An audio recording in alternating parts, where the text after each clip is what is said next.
This episode is brought to you by the Walker Law Firm out of Beaumont, Texas. With 3 generations of legal expertise, they're known for their honesty, integrity, and commitment to getting great results.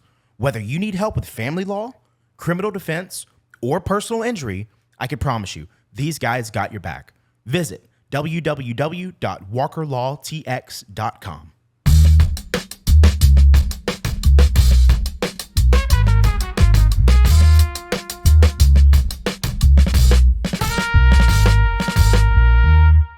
Man, thanks for coming. I know you drove out all the way from Austin, Texas, so I hope the drive wasn't too bad for you today. Yeah, no, it wasn't bad at all. Made it pretty quick. Thanks for having me. Yeah, sure, man, sure. Yeah. So I guess let's go ahead and start out and tell me about this jerky, man, because you have a couple packs here, and I know you were tempting me with a little bit earlier. You had sent me the sriracha, but you said that this one had a little bit more spice. Yeah, so that's actually the original flavor. That's mesquite habanero. That was the first. You mind if I bust this baby open? Go ahead. Yeah, that was the first flavor I had started. And I started the company when I first. Ooh, yeah, it's good. He already smells it. Gotta go in for one. Yeah, I started the company, which really, I guess when I started, it was more of a side hustle. It was when I was doing commercial construction out in Austin. And it's funny because there's another guy on the job site I was working named Logan, and he approached me trying to sell me some beef jerky. And he had these large quantities for like $20. The jerky was good. And I kind of just asked him, I was like, how do you make this? And he told me. And that day I went to Academy, bought a dehydrator, and started making my own jerky. Came in and pretty much underbid him on the job site. And I didn't take all his customers, but became competitive. And wow. I did that for quite a bit. Just making extra money and saving up and putting money away until I had really everything I felt like I needed to start my welding company. So in a way, this company helped me start my welding company. I never had any intentions of doing anything big with the jerky. I don't know. I just never really thought too much on it. I just always treated it as a side hustle. And yeah, every time I get real slow with welding, I'll just break the jerky out again and start selling it to people. And wow. The more I do it, the more I've kind of realized that it's something worth investing time and money into. So, sure. Yeah. Well, here's the thing, man. You go to H-E-B and Kroger or whatever, and they have all these like Jack's Links brands, and if you look at the back, they're just packed with so much bullshit, and so when I had the stuff that you had sent me, it's like, oh, this is like legit jerky. This is like something that it's not like processed. It's not. I mean, it's legit. So what's like the background on this? Like how do you? I mean, I know you can't give all the secrets, but how do you process that? It's really pretty easy, honestly. I just go buy a bottom round roast and trim it up. I used to just cut it with a knife. I cut every piece pretty thin. I try to keep it around like an 1/8 to 1/4 inch. Try to keep them pretty consistent. So are you hand cutting these guys? I was for a long time, for years actually, and it was not efficient. Right. But I like doing it, and now I use a meat slicer now. But yeah, I'll just cut it out, place it out on my trays for a dehydrator, and then just season it accordingly, and then cook it, and then bag it. Really, yeah. It's pretty straightforward. It's pretty easy. Anyone can really do it. I don't want to try to gatekeep it too much or anything. Right. But yeah, you just play with it until you find something that you actually like. Sure. There's a lot of bad batches that came out, but we narrowed it down. Trial and error. Yeah. Definitely. Well, I think it's more on the healthier side than any of the store-bought jerky that you could get, and so. What kind of, I mean, did that have any significant like pressure? Like, oh, like, man, like, I like beef jerky, but this is kind of shit, so let me make something of my own. Yeah, I mean, everybody knows, Jack Links, these bigger corporate brands, there's something that they do in efforts to maximize profit. I don't know if it's either like they're cutting back on the quality, what exactly they're doing, but it's just not very good, and not too many people like it. It's definitely in a different ballpark versus I guess what your traditional like Bucky's jerky was. Right. You know, when Bucky's jerky came out, everybody went crazy for it. They loved it because it gives you like that real legit jerky. You know, it's good. You know, you buy it by the pound. I think HEB makes some that's pretty good too. Okay. I haven't seen those actually. Maybe not at the HEB that I go to, but yeah, HEB is weird about how. I know I saw they make their own peanut butter recently. Dude, they make everything. Yeah. They could make cars and I'd buy it. Yeah, honestly.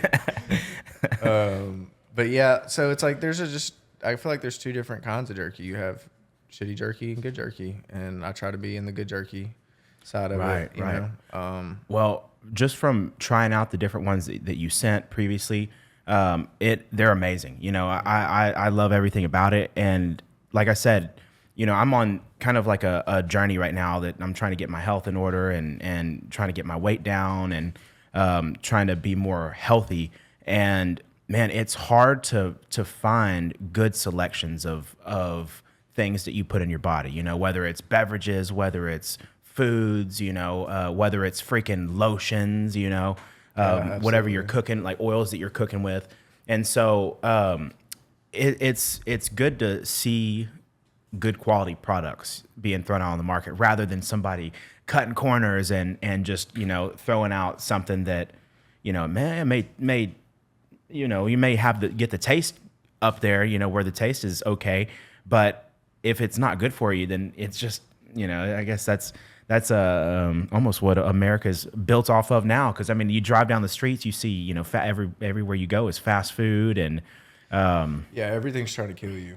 Yeah, everything. Yeah, like you're saying, lotion to everything. I mean, pretty much everything's trying to kill you. It's good to drink out of glass. Like I like the way you do that. You know, right. Kind of avoiding microplastics and stuff. Yeah, it's pretty unavoidable almost, but it is good to you know, have something like jerky that's not only it's healthy, it's very limited on what I put into it. It's just literally seasoning, like a sauce. I say a sauce, it's Worcestershire. I spray it down with Worcestershire. Oh, wow. Yeah, and just gives it a little bit of a richer flavor. But, you know, it's nothing crazy. Sorry, he smells that jerky, brother. Hey, and let me just go ahead and say, not to interrupt you, no, you're good. This original is phenomenal. It has to be my favorite. It like the spice is still, it has like that little linger in there, you know, and so yeah, no, it's got a that's good, what I like. Yeah, it lasts for sure. It's got a smoky flavor to it. That one's been my bread and butter for sure. I started the lemon pepper a little after, just trying to give people that don't like spicy, you know, give them a flavor, I guess. And then shortly after, I did sriracha. I'd like to find a good sweet option.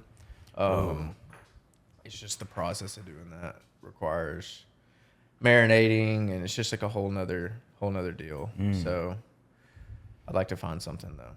Well, another thing that I've found pretty interesting with what you're doing with the jerky is the packaging.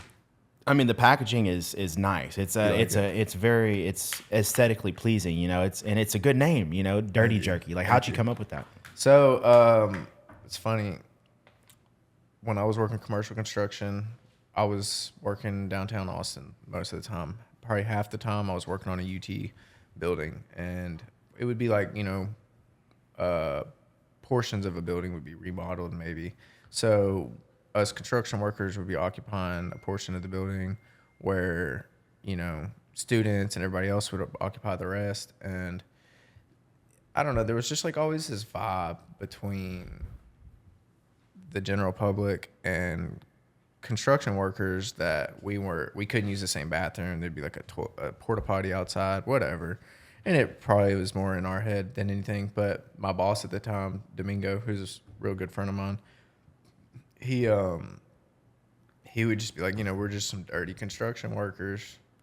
He would say that all the time. We'd be sitting there smoking a cigarette or whatever, and he'd be like, we're just dirty construction workers. Like, we're not good enough to use their toilet or whatever. So that kind of like clicked off in my head, and I started a little hard hat sticker company at the time, Dirty Construction Worker, and people loved it. It was like they just loved it on the job sites. Everybody wanted to have a Dirty Construction Worker sticker. Yes. And I was gonna make that like a whole apparel line, and I started doing the jerky at the same time, and I'm just gonna call it Dirty Jerky, and everything I was gonna do was gonna be something dirty. But I don't know. I love it. No, the I dirty love that. construction worker kind of went away. It works well. Yeah. Yeah. Then Dirty Jerky. It's a little clicky. Yeah, it is. Yeah, I mean, the first time I looked at it, I was like, man, I love it. You know, because it also says not vegan, which I love. You know, because vegan's a big movement right now too. You know, I mean, every restaurant you go to now, there's people. The menus had to be adjusted because, you know, I guess for all inclusive purposes and things like that. And, you know, they have a full vegan menu. I went somewhere the other day and they were like, would you like the vegan menu? And I'm like, yeah. I said, just bring me that vegan menu. Let me look at that, you know, like, and I mean, it was like a full menu of vegan options. And, you know, nothing against vegan. I actually tried, the vegan diet. I guess, you know, that's what you call it. I tried the vegan diet for probably about 4 months, and it was good. You know, I think the first couple weeks it was hard because I was so used to, you know, eating steak and things like that, and you know, I just kind of leaned more into like for snacks, like, you know, carrots and celery, and then I guess heating up like sliced bell peppers and making like a veggie taco and stuff like that. But try. I mean, you have to. I think we all do it though in our own respective diets. Right. Exactly. Yeah. I mean, I hate getting bored of things. You know, repetition bothers me, and you know, that's another reason why I got the podcast going is because I was like, man, you know, I like to talk to people that are doing things, you know, that are somebody's doing something different. And so I was like, man, I'm going to get this thing going. It's, you know, it's almost like a Rogan style podcast. Yeah, definitely. It feels like it. And table and, pulling people in and, you know, cause everybody has a story, everybody's interesting and there's a background to everything. And, you know, especially people that are ambitious and that are doing things and making stickers, you know, starting off making stickers. And I mean, cause you know, people that aren't doing anything, they're not doing any of that, you know, like, I mean, it's definitely obvious, people that are wanting to do something, you know, and it definitely shows. But anyways, yeah, back to the vegan thing. Hey, the same thing that goes for vegan, though. It's like, I'm not anti-vegan. I think as long as you're trying to do something better for yourself, you know, if that's your perspective and you think that vegan's your best route, go for it, you know? Right. I mean, you're not scarfing down, you know, fast food and things that are really trying to kill you. Right. You have good intention, at least, you know? Yeah, good intention for sure. I would say so. But Maybe we disagree, but yeah, it's good intention. Right. Yeah. So I was, you know, like I said, I did it for a couple months. First couple weeks was, you know, kind of tough. Then I had like a burst of energy, and it was, you know, it was really good. I felt good. But then, you know, a couple months down the road, I was somewhere, and I think I was at a family event, and I was like, man, I'm not eating that. And my brother like pulls out like a steak, and I was like, I'll give it a try, you know. Let's dive back in. It was a properly cooked medium rare reverse seared steak, and after that I was like, wow, I don't know what I've been doing. Yeah, see, I'm the same way. Like, because I'll do the carnivore diet kind of on and off, and I'll go a couple months and be like real strict on it, and I'll allow myself to eat like fruit and like avocado. I won't eat like vegetables or carbs or anything, and I pretty much stick to water, like sparkling water or like maybe like green tea, you know, something like that. Right. But I feel like I fall into it more like on a mental discipline side. But what always gets me to leave it is the thought of like home cooking, whether it's like a bowl of gumbo with rice or potato salad in it, or it's just cornbread or just something, you know what I mean? Like, I just love savory. That sounds so good right now. Yeah, I haven't had a nice bowl of gumbo in a long time. I know, I haven't either, dude. I live in Central Texas. Nobody there knows how to do anything Cajun. Man, and that's the thing. I've really like dived into Cajun cuisine, I guess. Started trying to teach myself how to make the dishes and stuff, and trying to implement like wild game and stuff. I like to hunt and fish a lot. So okay. Trying to do that. You know what I mean? Wow. Yeah. What do you like to fish?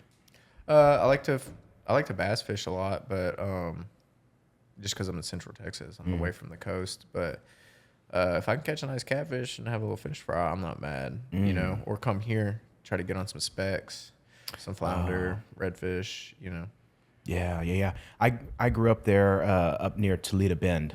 My family had a little spot out there right on the water, and man, every day, I mean, we would have friends pulling up in boats, and we'd have a big old fish fry. I mean, that's good memories right there. But Yeah, it's great. Good quality food too. Exactly. That's what it's about. Yeah. I love catfish. I like a nice bass.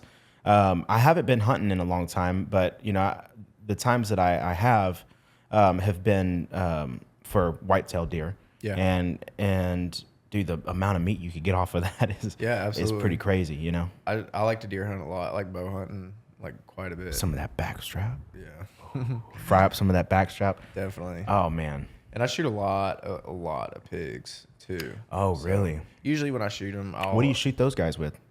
either a bow or ARs. I have a lot of like night vision setups. Oh, damn! Really? Yeah. That's crazy. I like doing it a lot. Wow. Or I trap them. Just trap them. A lot of people hunt them with dogs, which I think is cool, but that's just a whole another deal. Wow.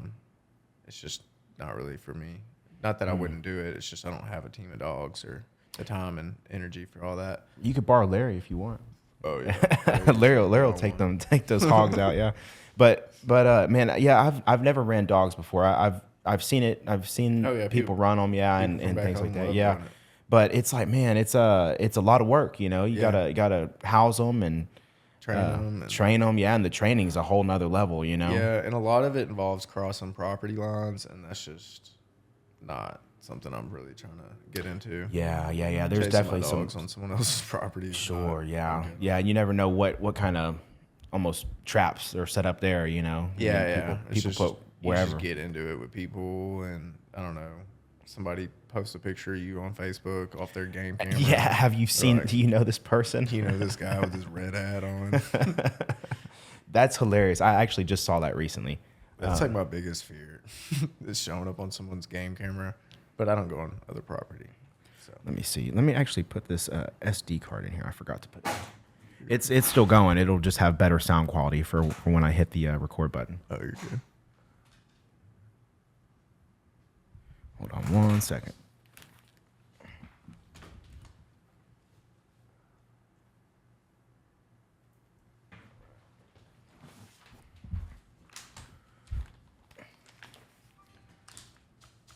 All right. So, Larry. Yeah, I kind of spoiled him because I gave him one the other day, and he was like, "Oh shit."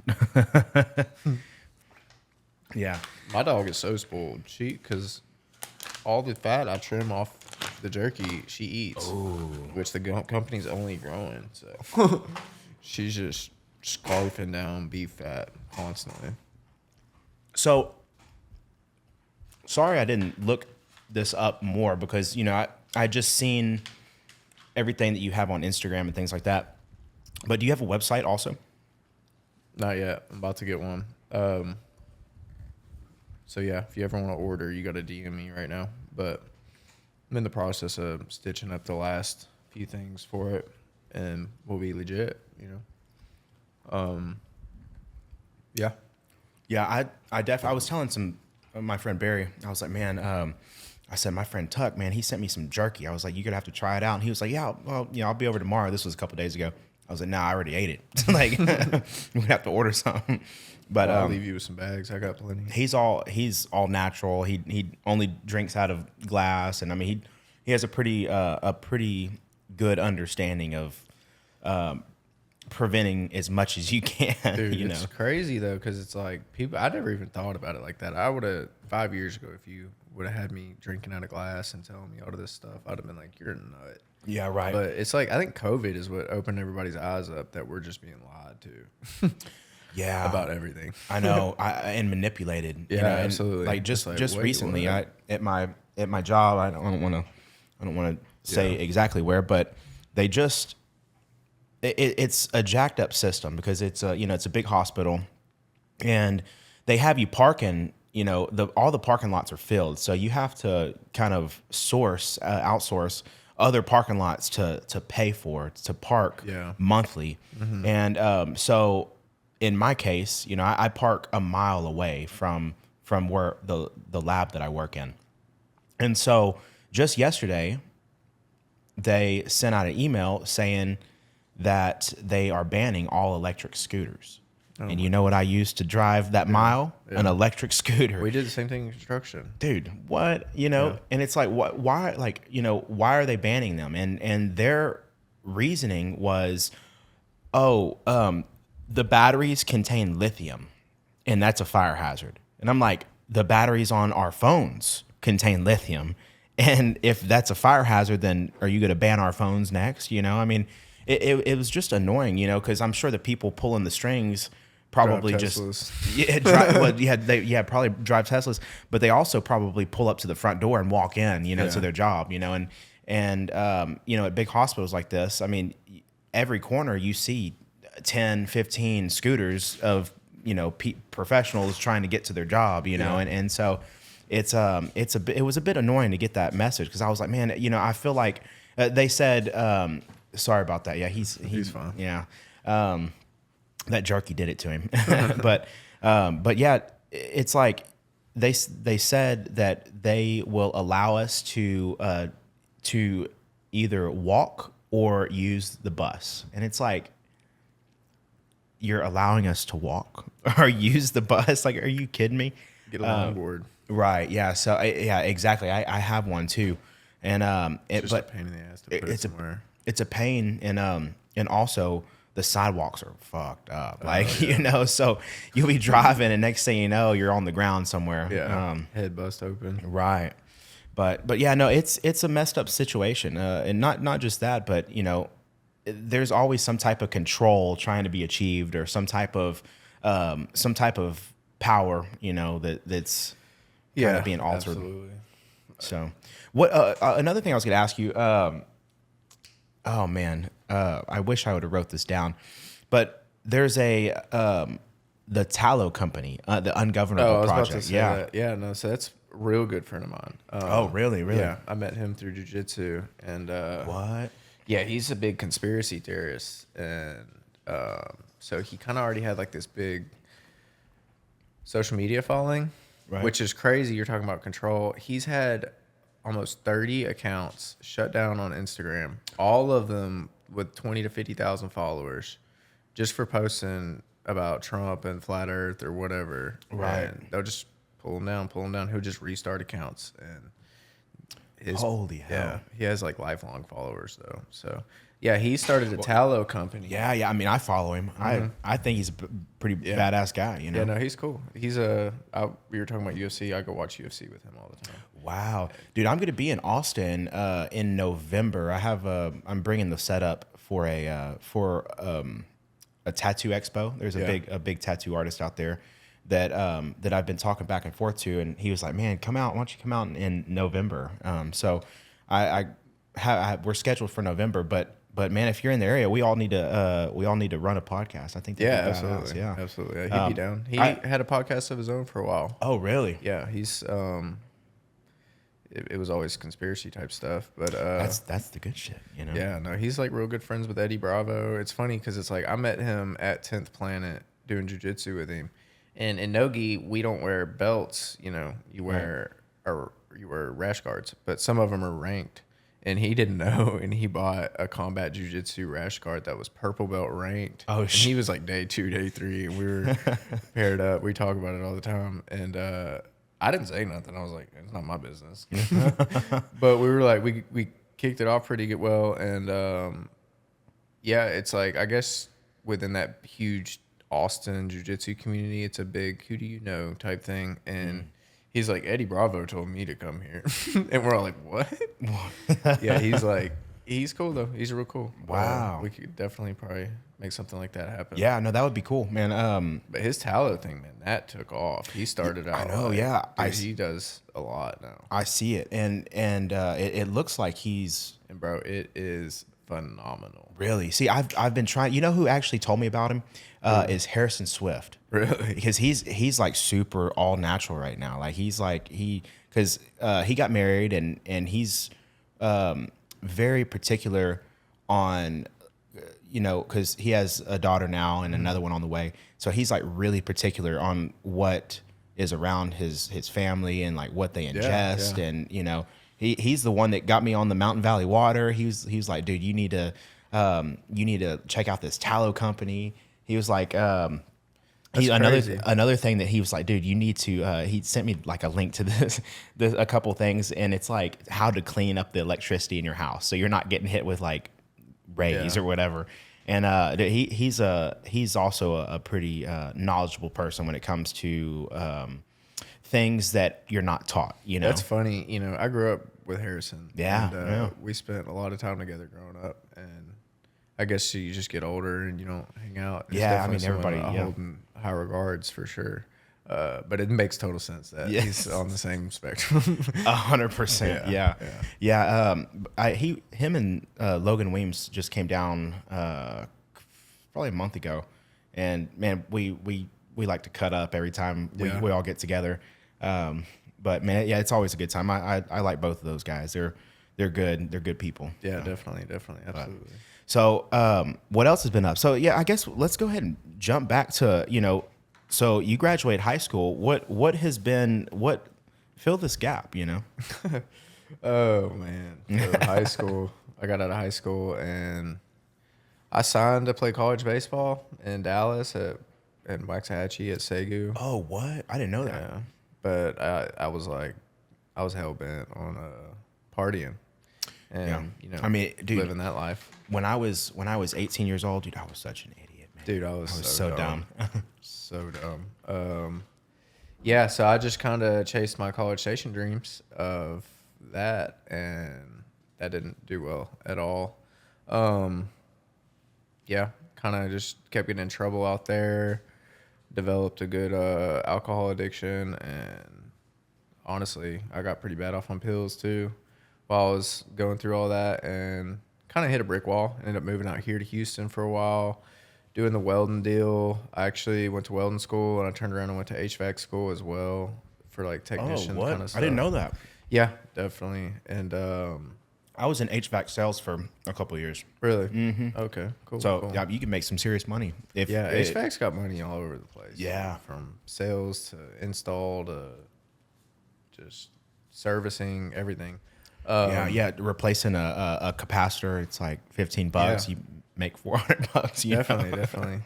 So I ended up leaving here and moving to Austin in like 2020, early 2020. Oh, that was like right when COVID started. Yes, right when COVID started. I moved like a month before COVID started. Wow. Got to Austin. I was living with my dad, my stepmom, and Come here there. wound up getting a commercial construction job with Way Mechanical, which is an HVAC company technically, and I was trying to hire in on the technician side of things, doing service, but they saw I had welding experience, so they were like, well, you want to weld for more money? And I was like, okay, I'll do whatever. Let's do it. Yeah. And I got there and they had no welding work at all. It was just pipe fitting and plumbing. And I was like, I'm going to fake it till I make it, because they hired me at like $24 an hour. But I get there and I'm like, dude, I'm like broke. I'm like, you know what I mean? On my ass at the time. And I'm like, I make $24 an hour. Like, hell yeah. The most I had made before that was maybe 15, And some dude's like, hey, this is a scale pay job, which means it's like a federal government building that we're building. It was like a Social Security building or something. We're making $35 an hour. And I'm like, oh my God. So I stacked my money real quick, and COVID hit.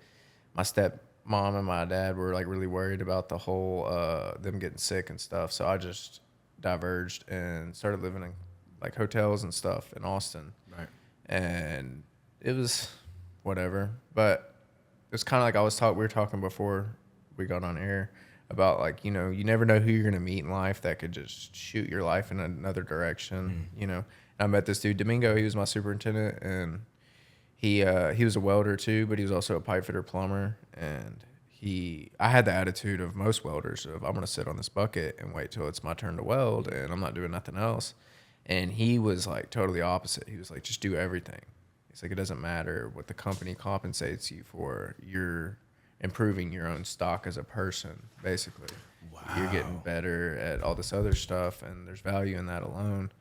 So I was like, whatever, dude. So I just started pipe fitting and plumbing and running jobs, and it was good, Then I started welding towards the end of it, but yeah, I did that, and that's when I kind of started doing the jerky and the dirty construction worker thing, and then I started doing my own welding work on the side. Started my other company, Total Precision Welding and Fabrication. Yeah. Wow. Yeah, and it takes a different person to be able to manage different things like that.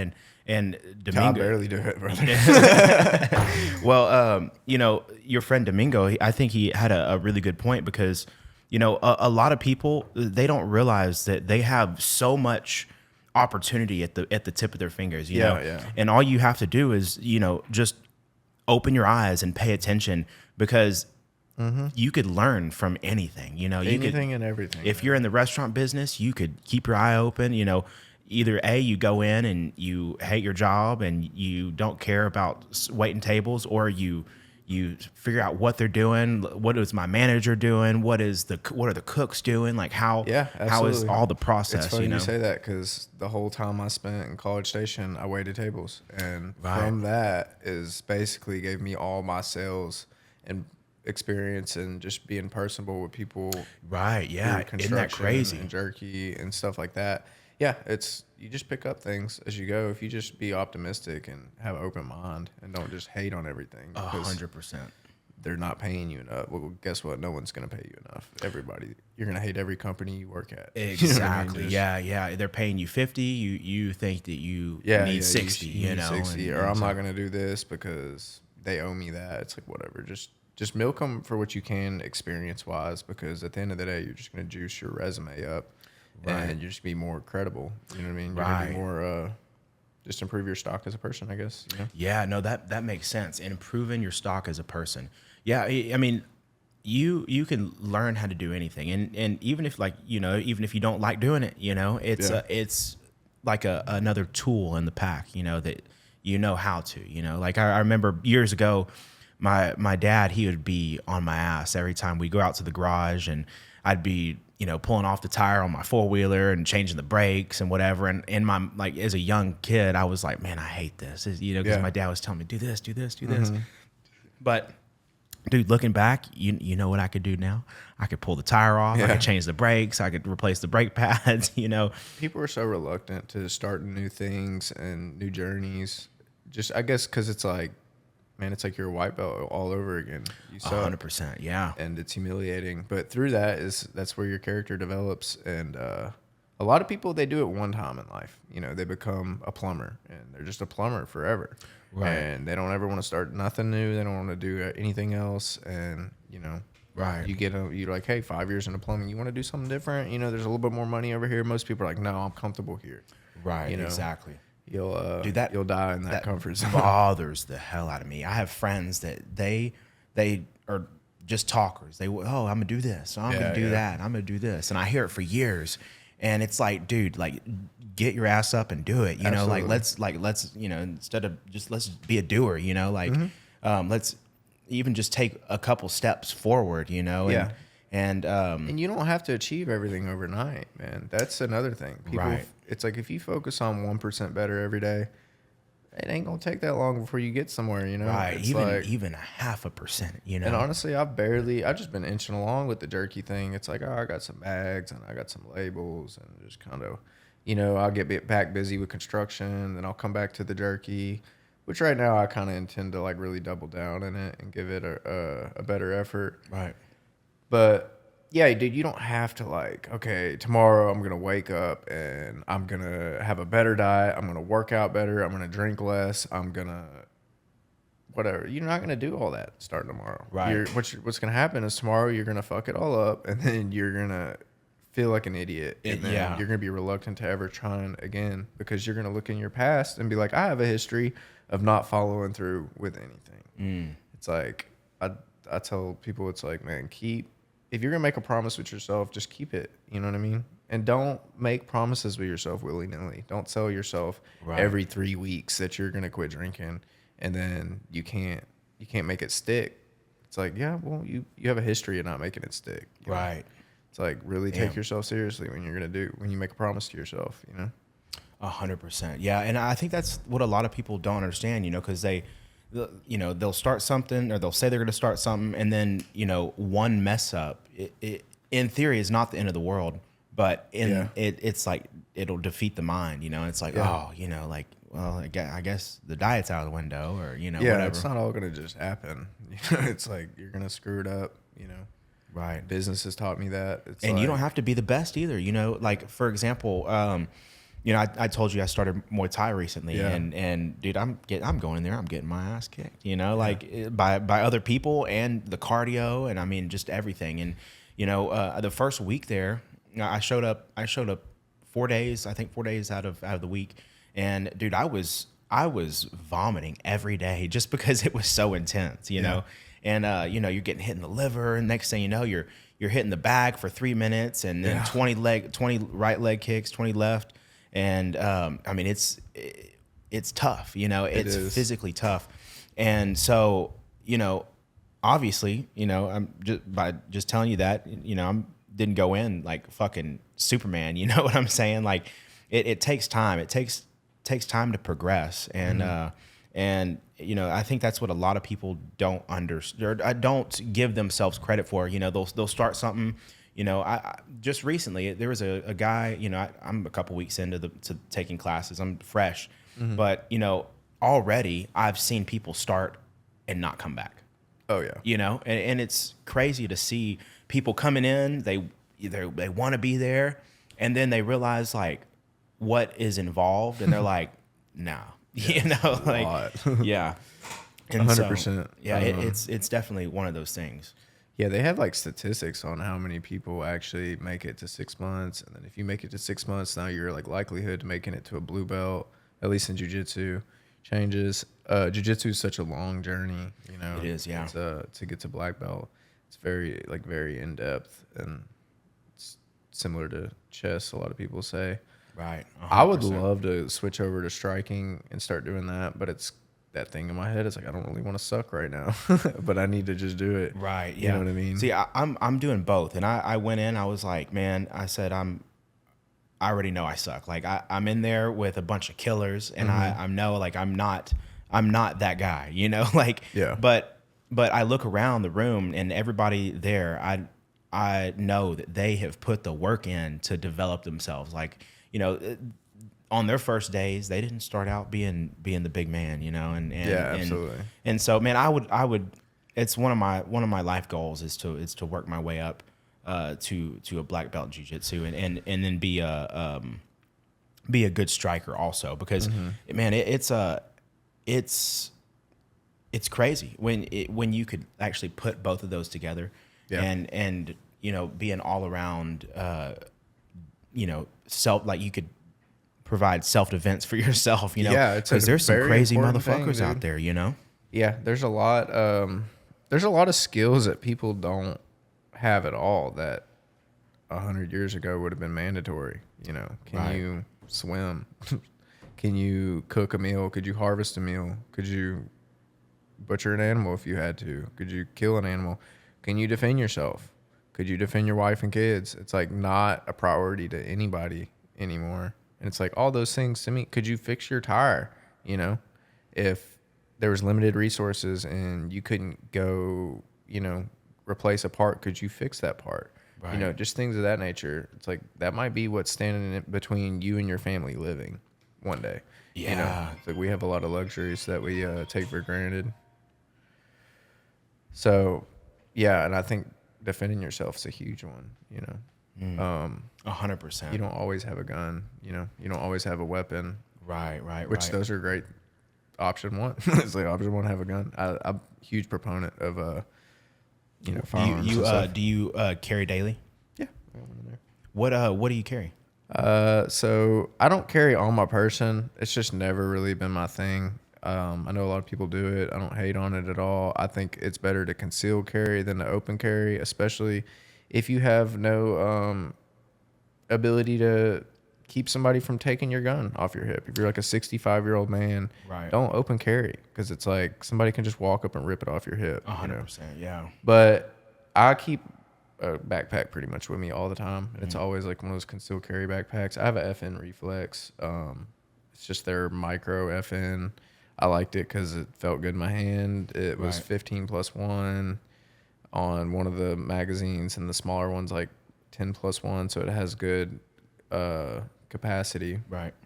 You know, comparable to, I think the top micro or whatever you want to call them, concealed carry pistols on the market right now. The SIG P365, the Springfield Hellcat, Glock's Option, the FN Reflex is a good one. And then you have like the M&P Shield, you know, and they're all good in their respective ways. You know, it's kind of just a preference thing at that point. I had wanted a FN. They were selling them for $499 instead of $650 like all the other ones. Yeah. Yeah, and I just didn't. I can't bring myself to spend $700 on a little bitty pistol. I know. You know what I mean? Yeah, and especially when you could pull a new AR out for probably the same price. See, I was like, man, I was in the market probably a couple months ago, and I was like, man, I want something. I looked at the Hellcats. I looked at a couple Glocks, but the Glocks, they just didn't feel completely right in my hand. And I grabbed the P365, and I was like, oh, see, that was my other option. I was between a Hellcat and a P365 for a long time, and I just couldn't pull the trigger on it. And I had wanted a full size FN forever. I just liked the way the whatever tan FDE, whatever they call it, they look good to me. So I was like, and then my buddy bought one, the Tallow guy. He bought one. And he was like, dude. And I was like, oh, I went and bought one. Damn. The same one. That's a damn good price too. Is that Texas made? Is that one? Which one? I don't know where they're made. I think they're American. FN maybe. I don't know. I think that's what the Marines carry, if I'm not mistaken. Wow, okay. They used to carry HK. I think they carry FN now. But it's definitely one of the top brands. I think as long as you stay away from, in my opinion, anything, if you like Taurus, kind of like, right, yeah, I'm not obviously a huge fan of the Taurus, but they're good budget pistols. You know, at the end of the day, it's like, how many rounds do you really plan to put through your gun? So many people prioritize buying these like bougie rifles and spending $6,000. Yeah, they throw it in the safe and lock the safe up. Yeah, bro, you're gonna shoot it 20 times before the government takes it from you. You know what I mean? Like, yeah, man. I was like, man, I was holding the P365, and I was like, man, I've got to have this gun. And the guy was like, have you seen the X Macro? And I was like, don't fucking do this to me now. This one. Let me grab it. Yeah, Hitler, I'll grab mine too.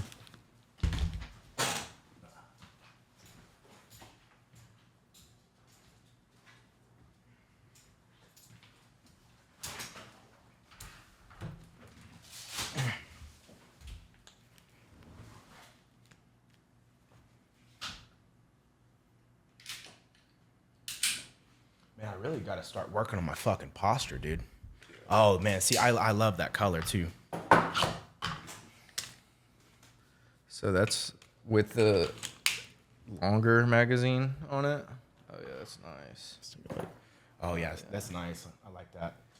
Damn, it feels good, too. Great. I know. I put the red dot on it, and then I went ahead and added the light, and the light works well. Yeah, no, that's amazing. No, this is nice. Yeah, it feels good. I like that extended clip too. Yeah. It works well for my hand. So with the small clip, I think that's a kind of what I got in my head that I didn't like about the Glocks, because the Glock handles are kind of on the small side. Right. But this extension right here, that makes it like, because my hand, my palm's fat, Yeah. So like I need a little bit more like area, Man, like it's surface a tool. area. It's like you're gonna be using it to defend your life. It should definitely feel correct in your hand. You should be pretty familiar with the thing, in my opinion. I've probably put, I'd say 500 rounds through mine here at the gun range, at the local gun range, and I think it's like Gun Range USA or something. But I put one round through it. It was in a pig's head. Oh shit, man! I would love to take mine out and actually do some outdoor shooting, like at a range or something. But I've only been indoor. But I don't know why. I just want to hear that the ting of the metal. I watch all the YouTube videos and I'm like, damn, I want to go there. I don't know that I've done too much steel target shooting. Honestly, most of my gun experience has been directly through hunting, and most of that's just like, hey, we're going to sight the rifle in this year. Right. And then you go shoot whatever animal, you know? Right. Bullets are expensive. Bullets are expensive. I've been shooting guns since I was little. It doesn't really just excite me to go shoot 200 rounds of something anymore. Right, exactly. You know? And now I feel like I hoard everything. So I'm like, I don't even want to shoot one bullet. Exactly. Like, I need this for later when the government tries to whatever. Honestly, yeah, man. It's some scary times that ran too, and especially with this presidential election coming up. I guess we're less than 60 days away now, I believe. But it's crazy. I mean, do you have any thoughts about that? I mean, I know that I think that it's weird that Kamala Harris was just kind of like appointed to, you know, that she was kind of appointed as the only option, you know, almost. Man, and so, it's all planned. Yeah, it's my deal. It's like, I don't know. I don't trust anything at this point. I don't trust pretty much any of it. It's all a joke to me. It's like we literally live in a movie. You know, I'm obviously right wing. I lean to that side. But at the end of the day, it's like we're all just being fucked with. Yeah. Like literally, that's 100%. All it is. Well, and, I looked at the difference between like the Democratic Party and the Republican Party and like their values, like each values, and dude, there's so much overlap, and it's like we've made this into something a lot more than what it was or what it should be, you know. Yeah. And so it's definitely an odd situation, and yeah, I totally agree with you that we're being fucked with, because you know you look at you look at the things that, like, I guess things that happen that are being pushed for public view, and you look at there's obviously a motive, you know. There's obviously, like something happens, well, let's push that through the media, and so like it pops up on everybody's phones, and then they read it, you know. So I don't really, you know, I've never been huge into politics, but just recently I'm starting to kind of look at it like, what is going on, you know, and a lot of people are scared what's going to happen after this election, and you know, it's concerning for sure. And I've honestly never really had my nose too far into politics. I've always kind of had the mentality of what doesn't directly affect me, I don't care about. Right. You know? Yeah. Almost like a stoic mindset. Yeah. And the more I've gotten into business and things of that nature, like we were talking about with construction and the border and how that affects construction here in Texas, you know, it does kind of cross my mind more and more. And, you know, being a gun owner, and I want to bring my kids hunting, you know.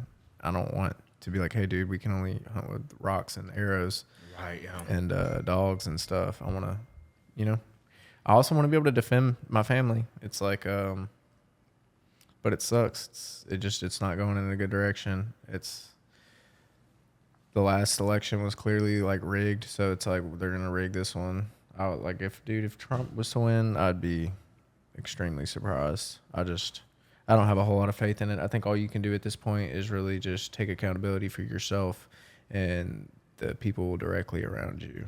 And it's like, be prepared, you know? Yeah, be prepared. And that's the thing, like, it's like, look at Aurora right now. Yeah. People busting in there and what is it, like the Venezuelan gangs or something? Yeah, it's like, that's exactly what, man, I've been saying this shit for years now, a couple years, and I used to not say any of this. I used to think you're crazy for doomsday prepping. But I mean, for the last 2 years, I've been doing it. I have, you know, a couple thousand rounds of 9, a couple thousand rounds of 223. I've got ARs built in both platforms. All my sidearms are 9. I have an AR-10 built in 308. You know, I've got plenty of other guns, but I have a bunch of ammo stocked up. I've got, you know, water filtration deals and, you know, just all kinds of whatever bag type stuff, right? And it could happen though, and it's clearly happening. Like in Aurora, it's like, what are you gonna do if someone just comes and kicks your door down and says what's yours is now mine? It's like, what is your plan there? You're just gonna do it? You know what I mean? I think it's maybe a little easier to do when you're a young single dude like us and just kind of be like, well, I'm just gonna go over here now. But it's like when you have a family and stuff, what are you going to do? You know, like legitimately, what are you going to do? People are so just wrapped up in our conveniences that we have in this like soft ass country where everything is just like y'all are over here worried about pronouns, and the real thing you need to be worried about is, you know what I mean? Everything you know and experience right now just changing. Your house getting stolen, whatever. It's like, what if grocery stores shut down tomorrow? You know, what if tomorrow they were like, hey, credit cards don't work anymore?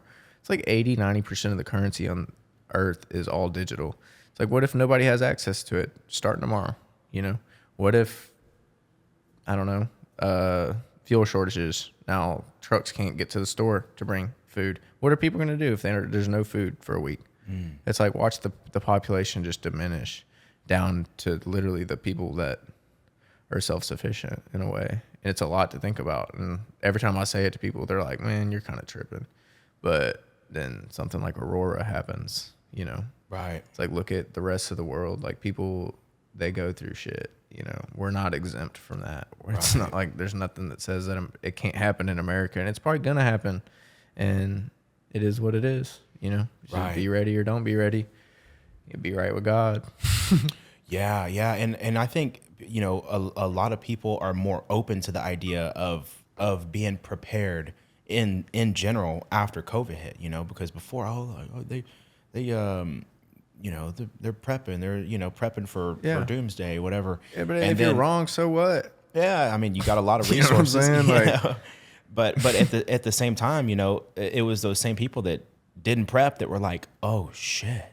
Yeah. You know, like, and the people that were prepared were like, okay, here it comes, you know, here it comes, you know? So, you know, I'm completely in line with the idea that one day shit may hit the fan, you know, and being prepared, is definitely necessary. You know, I actually just ordered a book, recently, probably yesterday, and it was a book on how to be self-sufficient. And it's those things are necessary to know, because, you know, I had professors in college that were like, you know, like, yeah, I'm teaching you chemistry. Like, it's cool that if you know, like how to push these electrons and make this theoretical chemical equation. But do you know how to grow penicillin? You know, like, do you know how to, do you know how to, you know, to have like antibiotics, you know, if you get sick. And so that was the beginning of like, why is he saying that? You know, because you're coming out of high school, and I was dumbass in the first place, you know, but real, you know, gullible. And so, you know, starting in college, I'm like, man, I can't believe this professor's saying this. Like, and then years later, I'm like, oh shit, like that's exactly why, you know. Yeah, let something go down. All these liberals are going to be trying to figure out how to make antidepressants. Right, yeah. Like, dude, man, speaking of, I was a little pissed off last year. You know, I told you that I'm working on like cutting my weight down and things like that. And so I was a little chunky. I had a doctor's appointment. I went into the doctor, and you know, I just went in for a normal checkup. It was the first time that I went to this doctor, because I was just getting established here in Houston. And the guy was like, well, you're a little overweight. And I was like, oh, I know I'm overweight. You know. And he was like, I could give you something that'll get your weight down. And I was like, oh, like what? And he was like, well, I could prescribe you some antidepressants today. And he was like, we use them for weight loss too. And I was like, didn't click with me. I was like, but I'm not depressed, you know. Like, are you a salesman or a doctor? Right, exactly. Yeah.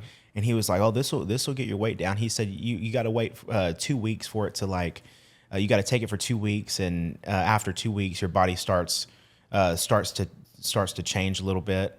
And I was thinking in my mind, I was like, that sounds fucking terrible. You know, if I got to wait for this medication to chemically alter whatever the fuck it's altering, and just to get my weight down, I was like, man, I never went back to that doctor again. I started running every morning, you know, running a couple miles. And I was like, man, I can't believe I went to this guy, you know, for a checkup. But, you know, in theory, a physician is supposed to help you, you know, and I felt like I was getting fucking played, you know? Yeah, no, I had a doctor try to put me on antidepressants, and it was the antidepressants came up before I was asked about how my lifestyle was, how active I am, how much sunlight Exactly, I get, yeah. what my diet's like, and it's like those are all way more important. And it's like, and it was also presented to me like, hey, if you got to take this for the rest of your life, then so be it. And I'm like, what are you talking about? If I got to take this for the rest of my life, what if I go on a business trip for 2 weeks and I forget my meds at home?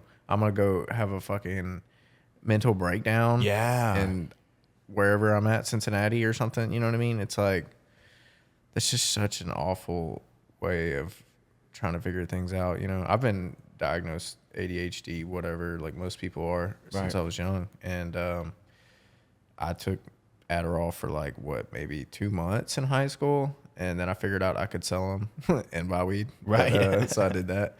But I've kind of always had the mentality. I was like, man, these things make me feel like shit. Like, I don't like this. It changes my personality. I don't like this. And it's like, I've kind of always had the mentality of like, people used to have to deal with these same problems and they didn't have Adderall to fix it. Exactly. And it's like, they probably didn't even know that they had the ADHD and they went through life fine. So it's like, why can't I, you know? And you can be high functioning and you don't have to be on legal meth.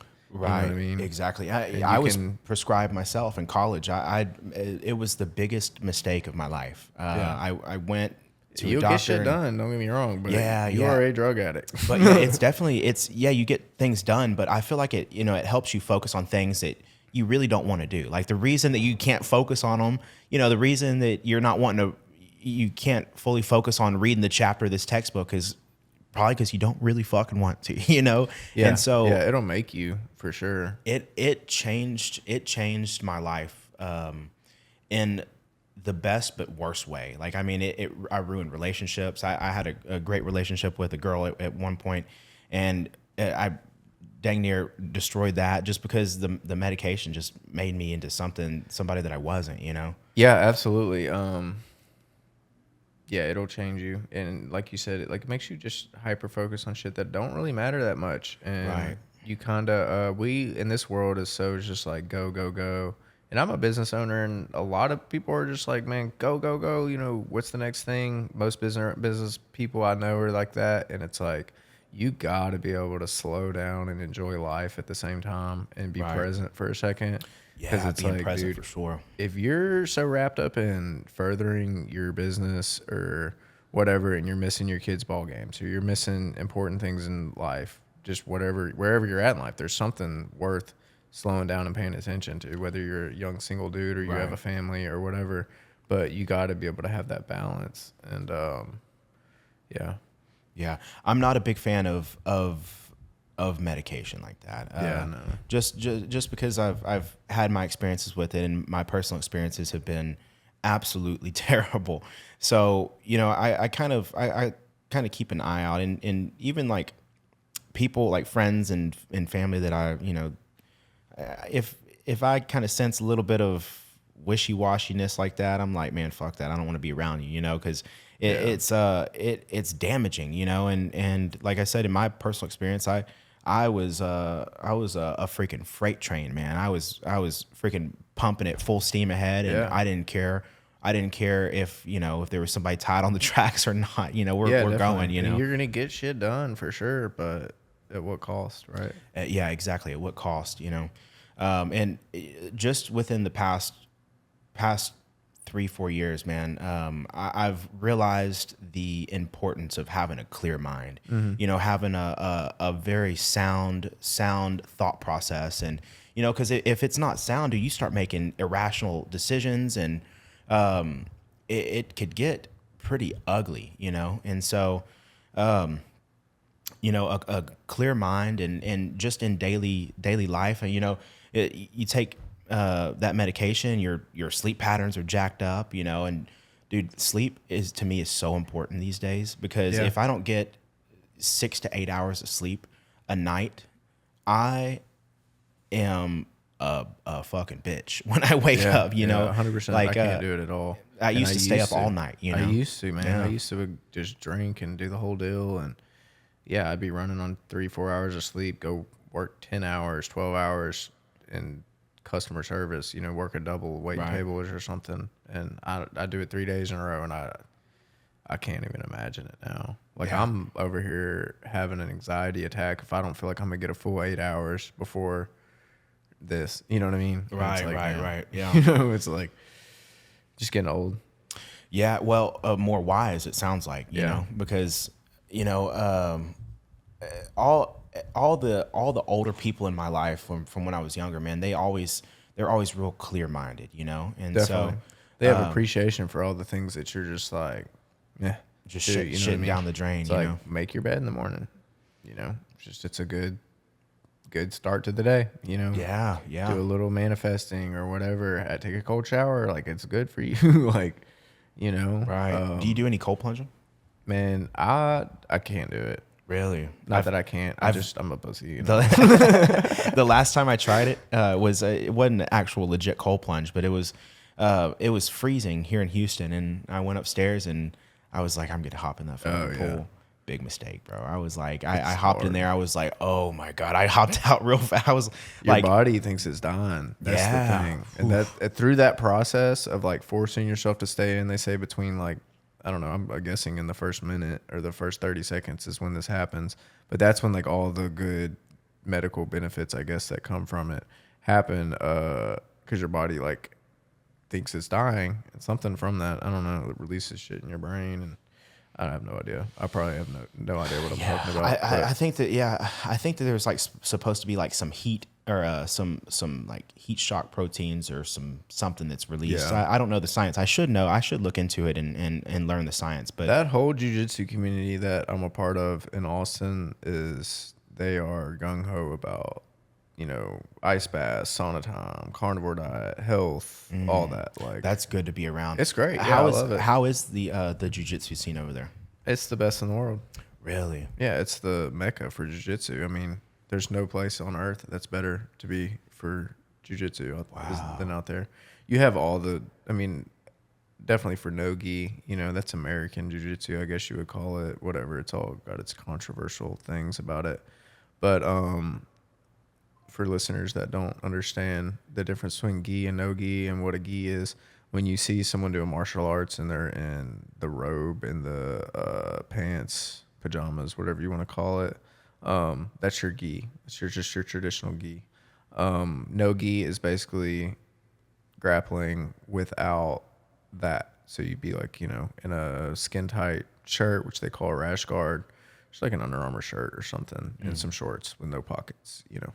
And it's more wrestling style. It's more, I don't know, a lot harder to get grips in no-gi, and you know, there's a lot of conversation to be had about the differences and the benefits in one or the other. But they're respectable their own ways. But yeah, Austin's no-gi scene particularly is the best in the world. I mean, you've got New Wave, which is John Donaher, Gordon Ryan, that whole New Wave team. Gordon Ryan's a bad motherfucker, by the way. Yeah. I mean, he's probably the best athlete ever. I mean, I've never seen anyone dominate a sport the way he does. Yeah. I mean, he owns it, like legitimately. Like legit just owns that sport. It's like nobody even comes close hardly. Nicky Rod broke his ankle, but it's like, man, how do you beat him if you broke his ankle? And it's like he didn't even tap. And that shit happens, dude. I put somebody in a leg lock this year in the first like minute of the match, and his ankle was just popping like crazy, and he wouldn't tap, and he ended up beating me in overtime. The match before that, I put somebody in an inside heel hook and blew his knee up, and he wouldn't tap, but the ref stopped it once his knee popped. Holy shit. And that dude's probably still walking around right. That was 6-7 months ago, maybe. I don't know, maybe less, but that's a 6-7 month injury, like a, you know, ACL tear, MCL, LCL, I don't know, the inside of the knee, but it's a big deal. But yeah, the scene out there is great. You have that, you have B Team, you have, which is like Craig Jones and all of them, Nicky Rod, Nicky Ryan, that whole gang. Then you have like Checkmat, which is Brazilian Fight Factory. That's the Tackett brothers, which are some of the best in the world, you know. 10th Planet Austin, that's where I train, underneath that umbrella at least. That guy Curtis Hembroff, he owns 10th Planet Austin, San Marcos, 10th Planet Oak Hill, which is like West Austin. and then Round Rock. And my home gym is technically Round Rock. And I frequent Round Rock in the week, and then I go down south to the headquarter location to Planet Austin on the weekends and get my training in there. How long are you hitting it? I mean, how many days are you going a week? Man, it depends. Sometimes every single day, and then sometimes, I'll miss a week. I get injured a lot. Honestly, I do. I just get injured a lot, and I'm on and off. If I'm planning to compete soon, then I'm going to be pushing it 5 days a week or so, including the weekend. So, I might take a day or two off. But, if I'm just really focused on business or work or just hunting or something, if it's duck season or something, I'm going to back off a little bit. I usually try to give myself 2 good competition spurts through the year where I'll go compete, like, maybe a tournament and a couple super fights. Right. And then I'll just take a break for a while and just train a bunch. There's a lot of guys that's all they do. I mean, people come to Austin. I meet people every weekend that are on vacation from wherever, Canada or Oklahoma or wherever. And it's like, oh yeah, me and my friends, we all just drove down here for 4 or 5 days and we're just going to train at all the gyms. It's like jiu-jitsu vacation. And I'm like, that's crazy. That is crazy. And I get to do it all every day. It's amazing. You should come. Yeah, dude, I wouldn't mind at all. It's an insane room because you really? can legit be like, go roll with Nicky Rod on Sunday. Like that's who's in there. J Rod's in there. They're all in there. I mean, you roll with them. I mean, it's crazy. Yeah, I know. We have some talent. Over. Lex Friedman? Yeah, he's a member at our gym. What? Really? I roll with him like that's multiple times. Crazy. He's a black belt. Yeah, that's insane. Yeah, man, I would like to work my way up and get to be somewhat respectable before I go roll with those cats. But I hear you. But it's definitely a journey because I'm just now starting out. I'm fresh, but the appreciation that I have for the art is crazy because I mean, I think I was just talking with Yanez yesterday, and I was like, dude, you can't be dumb and be a part of any type of combat sport, Yeah. I mean, or you're going to end up severely injured, definitely. because, some people, they push it, they push it. And if you're not smart about it, then, there's going to be some problems for sure. You got to not only be like intellectual within the actual art itself, but smart enough to like deny training partners and be selective with stuff like that, because you're going to learn like as you go that like right now you're probably the most dangerous person in the gym. You're a big dude, you're white belt. You you could be unfamiliar with certain areas and you might just, try to make an advancement in an area that maybe you shouldn't be. And it's not your fault. It's just, kind of part of the journey, but people get hurt and stuff. So it's like, hey, like for me, I'm 150, sometimes I get down to 140 to where a big spazzy guy can really they can hurt me. You know what I mean? Right. It's like, this dude's 220. I know. Yeah. I have to tone it down a little bit sometimes because I'll get excited. I'm like, let's fucking roll, let's go. And you've learned to find people that are, up your alley. Then you find kind of who is comfortable with you and they learn how to roll with you. And the more you're in your room, I say room, the place you frequently train at, that's your room. You get familiar with people and you learn 100%. How to coexist in a way that it's safe. And because that's one thing I wouldn't want to do is get in there and hurt somebody or hurt myself, Mm-hmm. And I had to pull back the other day because I don't even know what we were doing, but somehow I ended up flipping the guy over, and he was in a freaking jacked up position, and the coach is just watching. He's like not sure, where's this gonna go? And afterwards, he's like, "Hey, you don't have to go crazy, Yeah. And like I said, I was like, that's one thing I don't want to do. Yeah. But it's easy to get caught up. Man, I say as long as somebody's within 20 pounds of your weight, have at it. You know what I mean? Yeah. It's like, don't go nuts on somebody that's 40, 50 pounds lighter than you. Right. And the main thing to look for is the biggest accidents that happen are knee injuries. And it's when your knee moves laterally.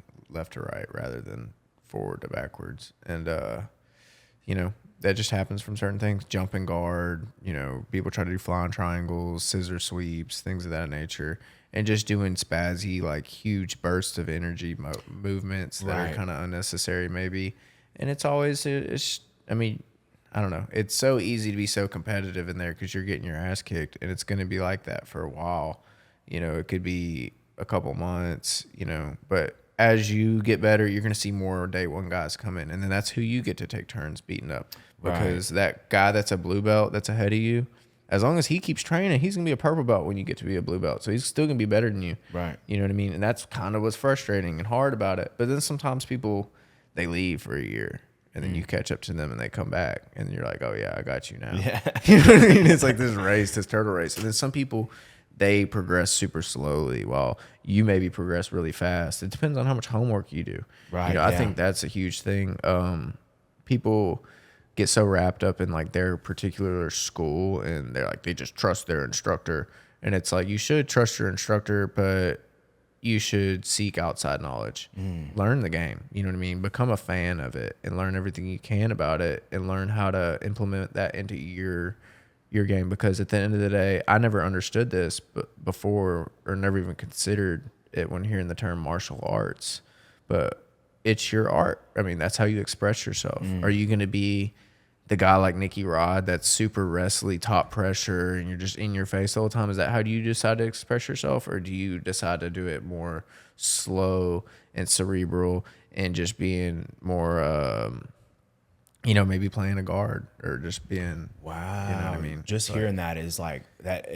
Like you get to decide. Click. You get to decide how your game is. And in my opinion, if your instructor tries to force you into a certain style just because he thinks it's effective, and he's like, no, don't leg lock because, you know, blah blah blah blah blah, then find a new instructor, because this is your art. This is your deal. Right. You know what I mean? Don't let anybody like tell you you're not allowed to do that. That actually makes so much sense. And that's kind of like, that's where people find a lot of bad experiences within the traditional Brazilian gi scene, is that a lot of these older guys, they're just older, and they're like, man, we've done it this way this whole time, and y'all are trying to change it. And it's from their shoes, I get it. You know what I mean? But at the same time, it's like, hey man, this is a new thing. Like, we've taken the gi off. We've created this whole other pathway and systems of just how to do the same sport, basically. And it's beautiful. And it's also made that this sport way more marketable, and that's why you have more people in your gym. It's like, right. You know what I mean? It's like without ADCC and like the CJI thing that just happened, right, and all these huge deals that are all no gi, it's never gi. You know what I mean? It's like, just be more optimistic. And if your instructor isn't allowing you to kind of like explore and search through your game and handpick what you want to add and subtract, maybe you might not be the best guy to train under. Damn, that literally made a couple connections right there.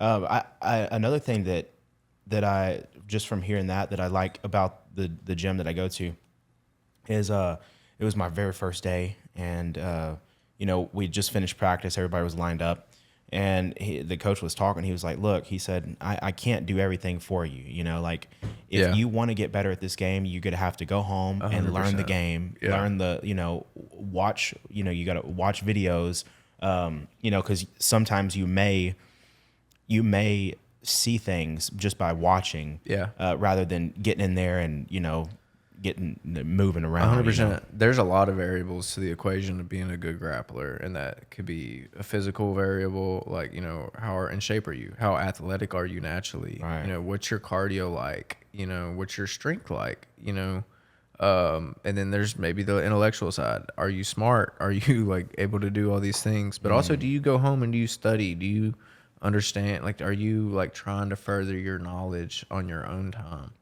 And that's huge. I mean, that's what has gotten me good, is just going home and studying the game. Yeah. Studying and bringing it How back. much do you think stretching and mobility plays in Brazilian Jiu Jitsu? It's huge. I don't stretch as much as I should. I kind of just honestly take me a nice light roll. It depends on, like, okay, like let's say I go to a day where there's going to be an hour of class, and then we're going to do our live rolls at the end, that hour class for me is going to stretch me out. I'm not going to do all this extra stretching, but it's because I'm just being negligent and I don't feel like doing it. Sometimes I will, because I have like no flexibility in my hamstrings at all. Like terrible. I can't even bend over, touch my toes or nothing, I'm a big leg locker, and it gives me a roadblock, and I need to improve the flexibility in my hamstrings if I want to be a better grappler technically. And that's just equally as important as, hey, you need to increase your cardio, or hey, you need to increase, your strength or whatever it is, or just get better at jiu-jitsu. Like everything's got like, I don't know. It's just definitely a big equation, and you gotta get everything right. And a lot of dudes, it's always the old guys too. It's always the 45-year-old hobbyist that's like frustrated.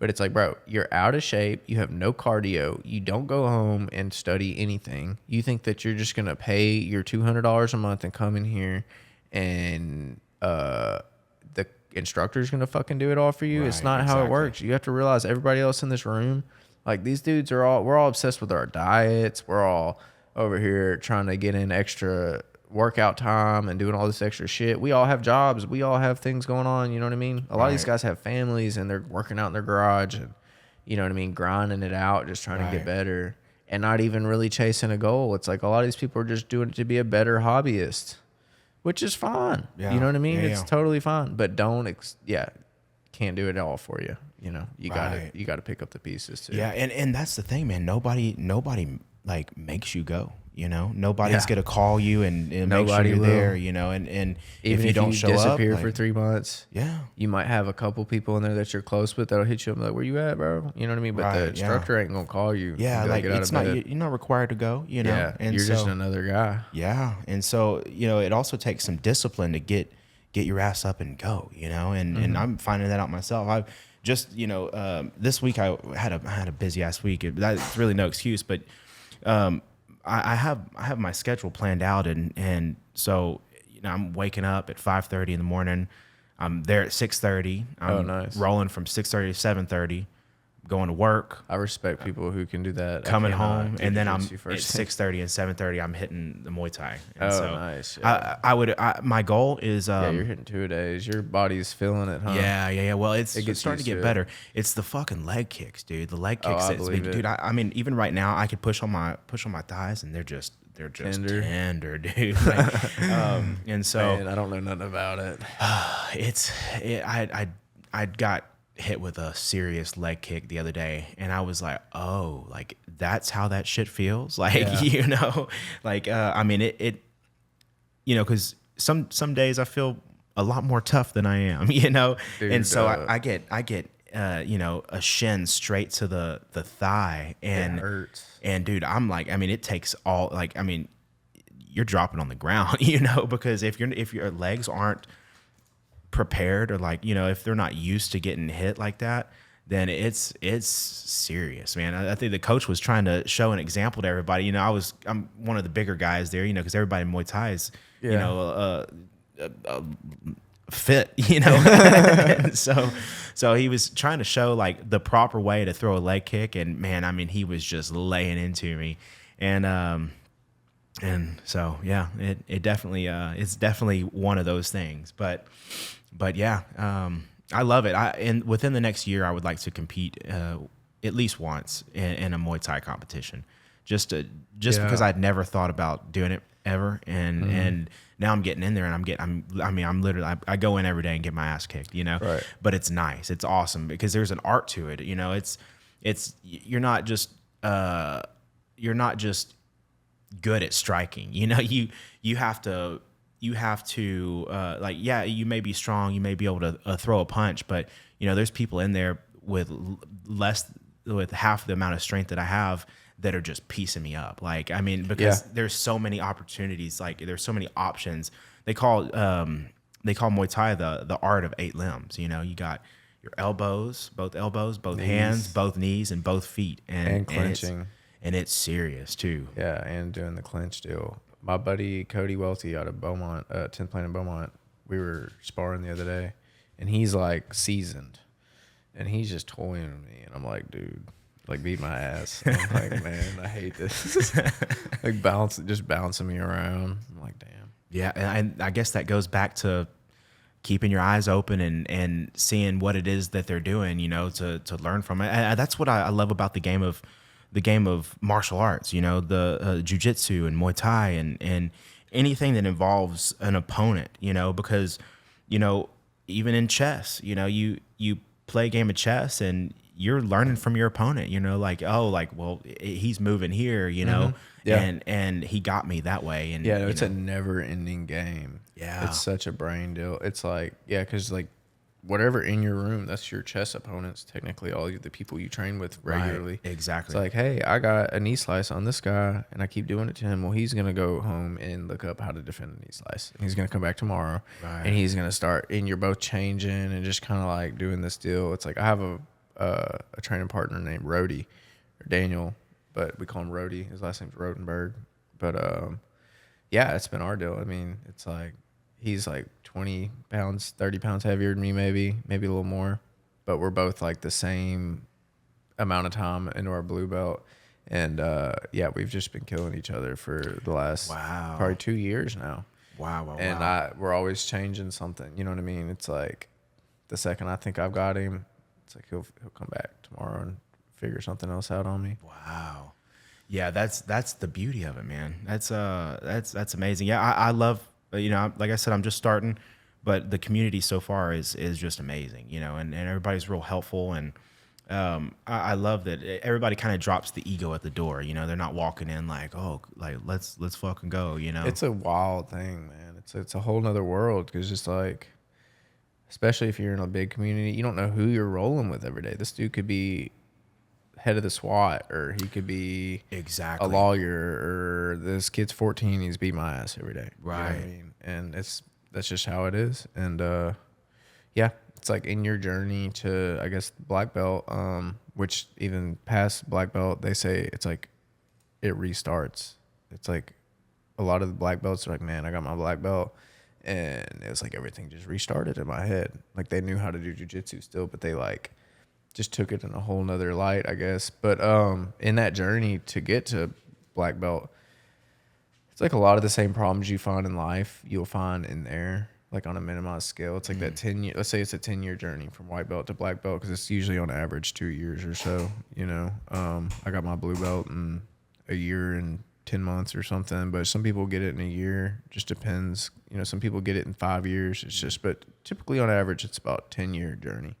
And for argument's sake, but yeah, it's like in that 10-year span, it's like living 100 years. I don't know. It's like dog years or something, but you learn a lot about yourself. You learn a lot about your character, about how hard are you willing to push through adversity. And it's a lot, man. Yeah. And I think a lot of it happens in the first year or two, you know, because you suck and you're going to suck, and you get humiliated a lot, and it's like, it's hard to deal with. It's like, that's kind of what sucks for me, is because it's like, man, I'm like halfway through my blue belt, I guess. And yeah, there's people I can humiliate in the gym, and then there's still people that can humiliate me. But even the people that can humiliate me, there's people that can humiliate them. Right. And then that person can get humiliated by somebody else. Like, there's so many levels to this. Like, even past black belt, like when you start looking at, okay, you got the black belt that runs your school versus a competitive black belt versus like actual like black belt that you know, maybe does ADCC stuff, like world class black belts. And it's like, it's crazy to see how that guy can just toy with this other black belt, and it's like, what is going on? Right. And then you get like a blue belt that's like got a rich wrestling background, like Jay Ryder, Nicky Ryder or something, come in and just sub all these black belts. It's like, what is going on? Wow. And like win a tournament. You know what I mean? Wow. That's actually insane. Yeah, it's an odd dynamic. Yeah. I mean, and that's the thing. I mean, you never know who you're up against, you know, and you like, you see somebody suited out, you know, but there's so much more to people, you know, and I think that's what I find so interesting, is because everybody's different, you know. Back to the podcast, everybody has a story, you know, and everybody has a base on who they are, you know, and man, I'm on a journey. I know, you know, was telling you I was a dumbass when I was right out of high school. I was a dumbass in high school. I was a dumbass out of high school. I was a dumbass in college. I'm still a dumbass now, but I'm working on becoming less of a dumbass every day. You know, because I face so many obstacles and in life, like as we all do, and you know, and sometimes I don't react to the obstacles in a way that I respect. You know, and so I do a lot of self-reflection. I have a lot of time to self-reflect, which I guess is a good thing, but it could be destructive also, you know, but man, I'm this sport here is it's really got my attention, you know, and so, you know, maybe you know, we chat for sorry about that. I thought I had my phone on silent, but I guess not. But anyways, yeah. So it's, you know, who knows? Maybe, you know, in a year and a half, I'll have a new color, which is my goal. You know, I'm on this journey. I would love to take it all the way to black. You know, and not even for the like the competition's sake, but for the mental journey. You know. Yeah, absolutely. And it's a huge accomplishment. You know what I mean? That's like 100%. one of those, like, I don't know. It's like saying you're a doctor or something, in my opinion. You know, 100, maybe even more. You know, because it's like, how long you does know, it take to be a doctor? in me, I was I was How long does it take to be a black belt? right. Yeah. Because you got to be like consistent for those 10 years. It ain't no 10 years of like, oh, you went and fucked off for 6 months and then came back. Exactly. Yeah. You got to be legit about it. They don't just hand them out, which is great. It's a universal understanding of you cannot just hand people black belts unless you're in the UFC. Right. Exactly. I feel like UFC fighters get them just for the sake so? of Yeah. like increasing their stock. You know what I mean? Of just being like, hey, this guy is, you know, like Alex Pereira just got one. I've never grappled with Alex Pereira, but I'm like, dude, you just got a black belt. Right. He is from Brazil. You know, maybe he does have a good history of but he's a kickboxing guy. Right. Yeah. You never get to see it in his fights because it's always a knockout, or, you know. I just feel like it's like a lot of people when they become famous and stuff. In a way, it's like there's a lot of people that are racing and be like, I want to be the one who gave Conor McGregor his black belt, or I want to be the one who gave Sean O'Malley his black belt. You know, whoever, you know, which Sean O'Malley's a brown belt, I'm pretty sure, but he's good. You think like, oh, he's just a striker. You watch his videos, he's good. He'll fold you up. Yeah. Oh yeah, and he actually does grappling competitions. There's some UFC fighters that are legit grapplers. You know, Mighty Mouse. He's going crazy right now doing all these gi competitions. Yeah. I saw he just retired from the UFC. Yeah. Yeah. And Mighty Mouse. Who It was else? just yesterday, I believe. Gilbert Burns does a lot of. Yeah, Gilbert Burns is a bad mug too. Yeah, he is. But he does a lot of. He used to do a lot of jiu-jitsu comps. I don't know. There's a lot, but Right. I know my friend Trent. He fights out of California. He trains with Uriah Faber at Team nice, Alpha Male. Nice. And he his family, they own TPC back in Beaumont. Sick. Okay. And so he grew up there. You know, he was there when he was young, and he worked his way up, and he just got his black belt, I believe, last year. And I think they were pretty hard on him, but they made him work for it for sure. Oh yeah. And so that dude is a monster. If he's ever when he does, he's fought professionally twice at Fort Park in Beaumont. Okay. So the next time he does, man, I'll get us some tickets, and maybe if you're in town or something, we can make something work. But man, every time he fights, man, the next day I can't fucking talk because my voice is just shot. What's his last name? Ebarb. Okay. Mm-hmm. Trent Ebarb. Yeah. He grew up in Lumberton, and then he's out in Sacramento now. So Sick. yeah. I'm proud of him, dude. I've kind of, you know, we became friends probably, I'd say 4 or 5 years ago, and I've kind of gotten to see like him progress over time, and dude, he's very committed to his craft, you know, and so Man, I wish I had the time or just the ability to only do martial arts. Right, yeah. I know he's grinding out there. He does he trains at Alpha Male, and he works at the Cheesecake Factory. So Nice. so I was like, dude, I'm gonna come visit you. I said I need some free cheesecake though. I love cheesecake. Dude, I love cheesecake. That's probably one of my biggest weaknesses is cheesecake. Yeah. Man, I used to not be a sweets person. You know, they say your taste buds change. I feel like when mine updated, however long that was ago, yeah, I feel like I just took a loving for sweets, man. Like I love like banana pudding. Yeah. Ooh, I love some banana Or pudding. like apple pie with like, or like a cobbler with vanilla ice cream. Oh my god, Some Bluebell. Oh my God. it's so sugary though. It's Jesus, Yeah, I love sweets. I love sweets. I hope my taste buds change away from loving sweets because that's what, dude, cookies, like chocolate chip cookies. My brother, he's opening up the Jersey Mike's in Beaumont. Nice. And they import their cookies from some bakery. And that shit is so good, dude. It's so good. And that's actually, I went to Jersey Mike's yesterday. And they have, man, I love, have you had Jersey Mike's? Yeah. Dude, I love Jersey Mike's.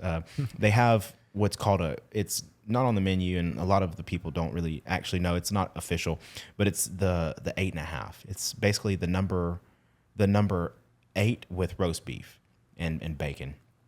And dude, it's phenomenal. You add some chipotle mayo to that, and it's excellent. Anyways, I've been trying to go away from bread, and so I love bread, man. I love bread. I love bread. Yeah, and That's the hardest part. The worst part is sitting down at a restaurant, and you know there. I know there's like a psychological science behind why they put bread. Yeah. But man, that bread gets me every time, and it's like, you know, they give you butter or like some type of like herb oil to or dip even it just in. chips and salsa. I'll sit there and Chips smash some Yeah, chips and salsa. I've been trying to veer away from the chips and salsa. I do love chips and salsa, but man, it'll you know. Cornbread and milk. Oh yeah, Like sweet cornbread with milk. Oh, with like rice and beans. That sounds amazing, dude. Like, have you ever just taken cornbread and put it in a bowl of milk? It's so good. Is it good? Yeah, like get the the cornbread from HEB. That reminds me of like a tres leches. Yeah, it's amazing, dude. Oh my God. You just pour milk over it. It's great. Is it? What about like if you put like some cinnamon on there? Probably even better. Dude, I love food so much. Oh God. Yeah, I have a problem with food. But yeah, no, like I was saying, I say years ago, earlier this year, you know, I was almost 300 pounds, you know, and That's crazy. it was specifically because I was eating a lot of Mexican food, dude. I mean, literally almost every day. You know, somebody's wanting to go out and have margaritas and fajitas. And so I would go and I'd pound a full plate of fajitas and drink 3 margaritas. And, you know, I'd wake up and go to work and get off. And who wants to go get margaritas, you know? And it was a terrible, unhealthy cycle. The Mexicans know how to eat. Yeah, and drink. yeah, they do, man. And they started wrapping the shrimp with bacon and throw it on the fajita plate too, which made it even better. Oh my God. Yeah, they're killing you. There's a place by where I live called Mariachi's Jalisco. Oh, And it's good. it's good. It's great. I love it. I go there and I smash Mexican food. I used to go in there and smash margaritas, but not anymore. Yeah, the margaritas, man. Yeah, so tell me about this journey that you're on. So you're completely sober now. California sober, I guess you would say. You know, I'll smoke a little bit every now and then. Right. And take my occasional mushrooms, microdose style, you know. But Has that helped? Like, what is that? I feel like, usually help with? honestly, like, the first year of me not drinking, I did not realize, well, that's when I learned, but I didn't realize how not social I was. Like, I always considered myself a fairly social person, but I didn't realize how much I used alcohol and drugs as like a crutch for it. And taking that out of my life and trying to redirect my life where I wanted it to go, I don't know. I just realized, like, man, I cannot do anything social. I couldn't even enjoy it. It was like I just didn't want to be around people. I was like, this sucks. And it was hard to deal with for sure. But over time, I just kind of learned how to like curve that. And now I like to take just like a small, like half a gram of mushrooms, something you can't even feel. If you do feel it, it feels like a beer. You know, it's not like it's got you all crazy. Right. A lot of people think they're like, oh, you're taking mushrooms and you go out and it's like, you're crazy. It's like, I don't actually feel it like that. You know what I mean? Right. If anything, it just makes me feel like open to conversation with people, and just I enjoy myself a lot more that way. But yeah, drinking just took a terrible toll on my life, man. I guess it's in my family, alcoholism. My grandma always says it doesn't run in our family, it gallops. But it gallops for me for sure. Like I definitely abuse everything I enjoy. So it's like jiu-jitsu. I have to keep myself from doing jiu-jitsu 24/7 and focusing on work. You know what I mean? I think that's necessary to be successful, though. You know, Yeah, you you have gotta- that Man, that desire to. you got to be a little crazy if you Yeah. want to get somewhere in life. right. You got to be daring and be willing to push past the parameters that people expect you to stay within. Yeah. Because everybody wants you to be predictable, right? It's like, just get a job and go do the same thing every single day and blah, blah, blah. But it's like, I don't know. It's just not for me. Not for me at all. Yeah. And I know that was always hard for me because I was going through school and I was pre-med, you know, and it was just the same thing over and over and over and over again. And it's like, dude, this is not me, you know. Like I like switching things up, you know. I like experiencing new things, you know, and you know, I like new ideas and new ways of thinking and yeah, don't be married to nothing and any ideas or I don't know. But do you microdose before you roll? sometimes if I feel it too much, it kind of just makes me not. It takes my aggressive tendencies away. And being smaller than a lot of your opponents, especially somewhere like Austin, where dude, you can go roll with 10 black belts in a row, Right. Like on an open mat day. That's or crazy. 5 at least. You know what I mean? There's just a thick room of experience. So you gotta have that grit. You know what I mean? 'Cause Right, You're gonna yeah, get yeah. beat up all day, and it's like sometimes being on mushrooms or just having that feel to you to where you're like, man, I'm just too chill right now. Right. It's just not. I'll smoke before I go though. Right. I like to smoke before I roll for sure. Right. Does it help you like kind of understand body positioning better? Do you feel? I don't know what it is, to be honest. I think smoking for me, like, I don't know. To me, smoking doesn't affect me any more than a cup of coffee would affect somebody else. And the same way with the mushrooms. Like, I don't let anything in my life that will take me that far. Take you over, yeah. You know what I mean? Man, I'm kind of afraid of it Yeah, at this dude. point. I have a tattoo right here. It says control, and Yeah. it's all crooked and wobbly on purpose. Yeah. It's hard. Control's hard to obtain. You know, it's so hard. It's you know? it's you know.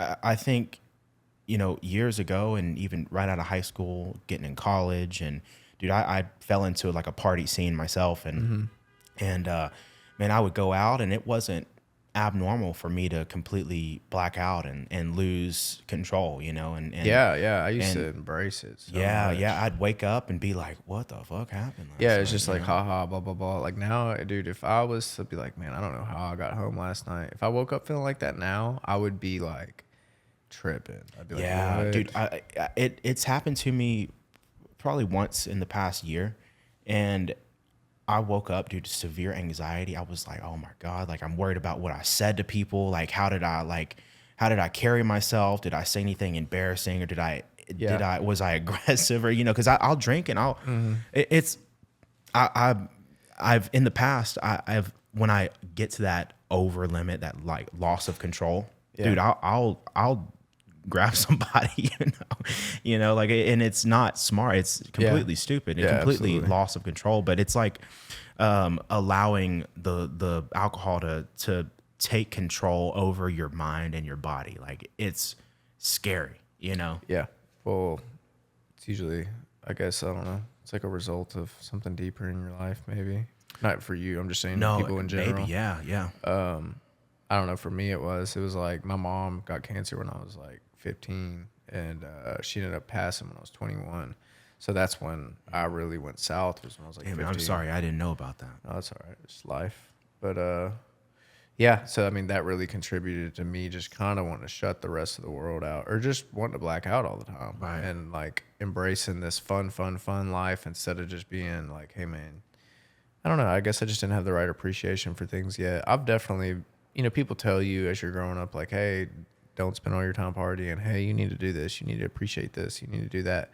And I'm like, I gotta go touch the stove to tell that it's hot. You can't tell me the stove's hot. I gotta Right. go learn that on my Yeah. own. So I learned literally not every lesson, but I learned a lot of tough lessons through that whole stage of my life. And I wouldn't trade it for anything, because in my head, I made it away scratch free. I don't have no felonies, and I don't have face tats or unwanted baby mamas or anything crazy like that. Right, You know what I yeah. mean? And I'm able to enjoy the rest of my life unscathed in a way, and with a lot of experience, and a lot of my eyes are just open to things, and I feel like I appreciate a lot of things that people my age maybe don't. Right. How old are you right now? 29. Damn. Yeah, man. You definitely have a good head on your shoulders, because I have, friends and family that are in their 40s that still haven't learned some of the things that I'm trying to realize right now, No, 100%. And it's easy to get caught up. It's easy to lose control. It's easy to get distracted and to make a mistake, and I've even hung out with women that their sole purpose in life is for somebody to get them pregnant, and Yeah. and like that's not somebody you want to get tied to, like it's, No, you don't. and so It's real easy to make like huge life altering decisions at pretty much any moment. You know what I mean? You could just go out and drink tonight and end up knocking up some girl. Now the rest of your life's different. Right. And because of that, you're going to be reluctant to take big advancements in your life, to do things like start the new company or go do jujitsu, because you got a fucking baby at home. You know what I Right, mean? right, It's like, it's yeah. good to get through that and learn what you need to learn and leave the rest behind, Right. I think that's the mentality of a good leader, though. Is understanding like, oh, like yes, like I've made mistakes, but I'm thankful that we're here now, and this is how we move forward. Yeah. And so that's a damn good way to think. Yeah, definitely. I feel like so many people get caught in this like loop. I think it's like a Southeast Texas thing too. There's like Yeah. people they relive the same exact shitty weekend over and over and over and over and over Yeah. again for years. Yeah. And it's like, hey, you ain't gotta go to Woodrow's every night. Exactly. Yeah. Which I'll go. You know what I mean? I'll go pull up. Yeah. I'll show up like Might go one tonight. day. You never know. Yeah. But I'm gonna go for like an hour or two, see Right. who I see. Right. Just be like, all right, see y'all. Man, I went to my 10-year high school reunion just this year. And it was awesome. I mean, I don't go back to Beaumont very often. Maybe once every 3 months. Okay. And so Dang, you're right up the road too. I know, yeah, but it's the same thing. I get there and it's like This is the same. Yeah, everybody's going to Woodrow's. Everybody's getting smashed. And because I mean, it's like I don't drink and drive here in Houston. Like I have Uber at my disposal. I can make it from here to downtown for $9.50, and I can make it back. I don't drink and drive, but every time I go down to Southeast Texas to Beaumont, driving, because it's like Uber's not at your disposal. Nothing's close. Like my house in China is freaking 20 minutes away, 25 minutes to away. drive through cop zones and stuff. Exactly. And so and that's not safe, it's not the worst thing that anybody could do, in my opinion, is get really drunk and wake up to where you ran somebody over or killed somebody. Yeah, 100%. That is, man, I went I had a roommate in College Station, and he was from Dallas, and he knew somebody growing up that had got all zanned out and woke up in his front yard the next morning with like a body attached to his undercarriage. Holy He had shit. hit somebody and drug him all the way home, Holy shit. and was just super barred out, had no clue, Oh my God. which is crazy. That's crazy. Because I've gotten super barred out and done some questionable shit that You know what I mean? It's like, God bless. Yeah. I remember one day I was at this, like one of the first college parties I ever went to. I was driving my mom's car, and I don't think my car had any gas in it at the time, but we were young. But anyway, so I borrowed my mom's car, because I thought it was going to be a calm night. Well, it ended up not being a calm night at all. And I just got super trashed. And I wake up and I see a video on my phone of me thinking it's funny driving in the middle of the highway where they had set cones out. And I was just smacking all the cones at like 70 miles an hour. And, I woke up and my mom's front bumper is just fucked, and so, I could laugh about it now, but dude, so ignorant, Oh my God, I know. Dude, I've totaled 3 vehicles. Oh, crap. The last time I drank was December 25th, Christmas, 2020. And Wow. if that whole year, 2020, it's like, man, drinking and driving has always been my deal. It's been one of the biggest reasons that pushed me away from drinking because I have 2 DWIs.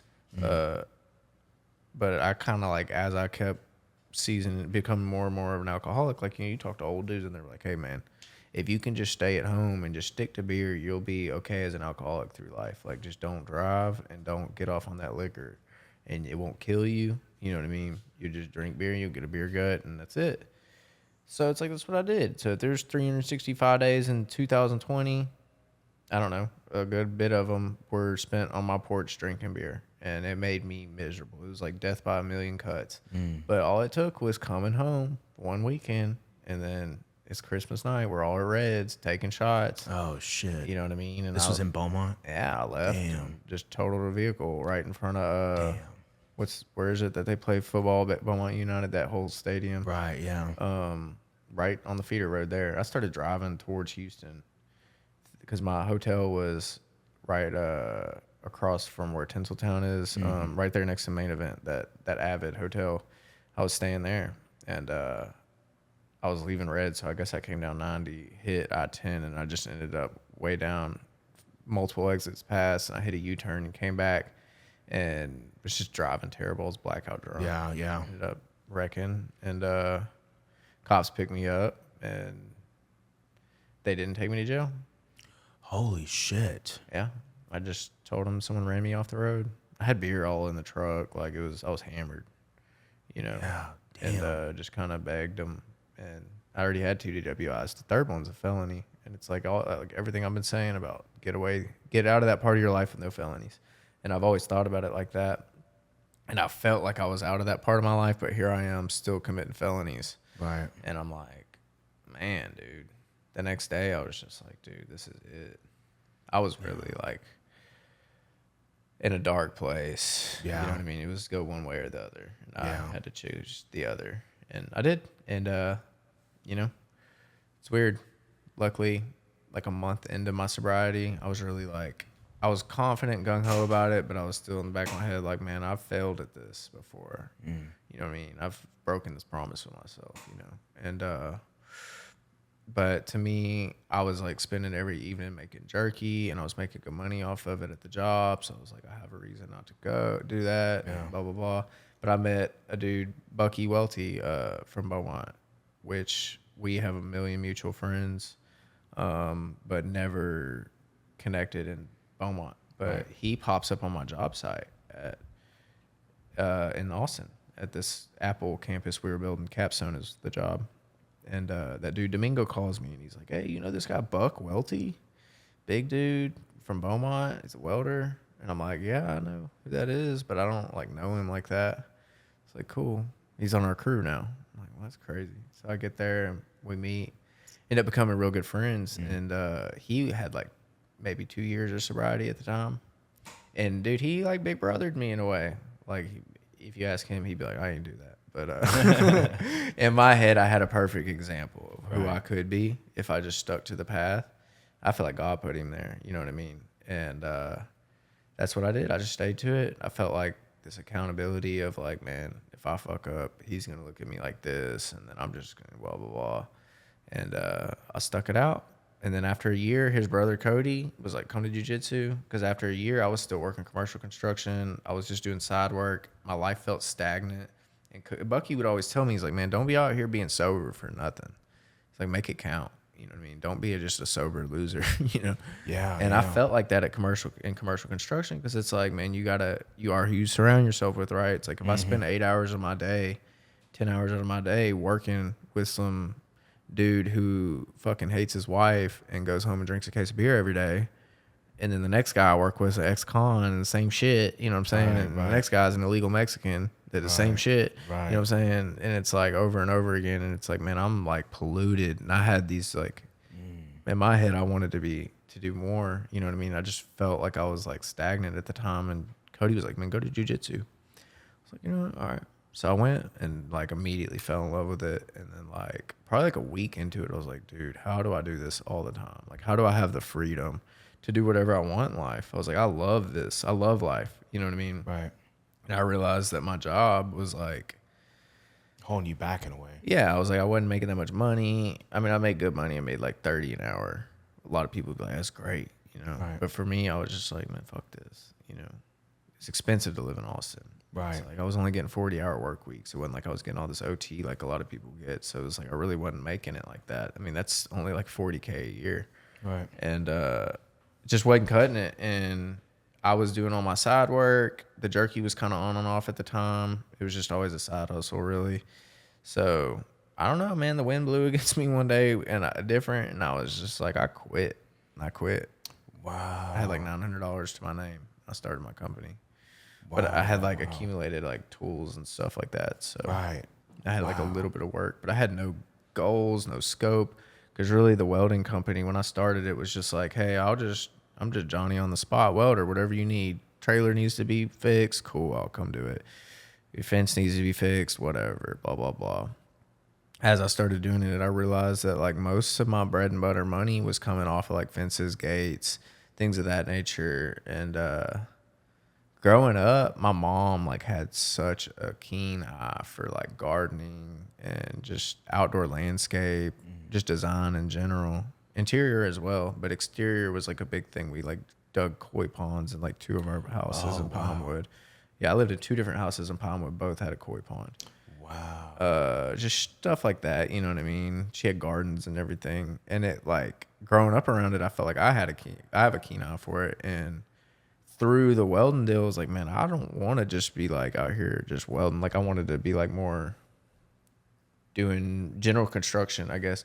General exterior residential construction is where I've really narrowed it down to. Right. To where I'll go to a customer and maybe I meet them on the terms of their gates broke, you know. But I'll look around and be like, you know, give them suggestions, be like, you know, you want whatever. You want pavers over here. You want a new garden over here. I'd like to get the opportunity to do a koi pond. I feel like it'd be a good ticket item. That would be, yeah. But yeah, and through that, like I've kind of like, dang, like I feel like I, in a way, connect to my mom through that. You know what I mean? It's something I just never thought would happen, you know. But I love it. I mean, it's cool. I like to be able to spend part of my time doing welding and stuff, and then split off to jerky. I think that I don't really know what I'm gonna do with the construction thing, to be honest. Right. I like it. It makes my money right now. That's where all my money comes from. The jerky is just kind of like, yeah, here and there, whatever, you know. Right.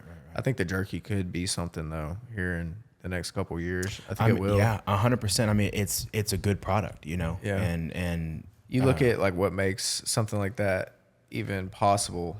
You know what I mean? It's like there's only a few things. It's like, does it taste good? Like, is it enjoyable? Is it affordable?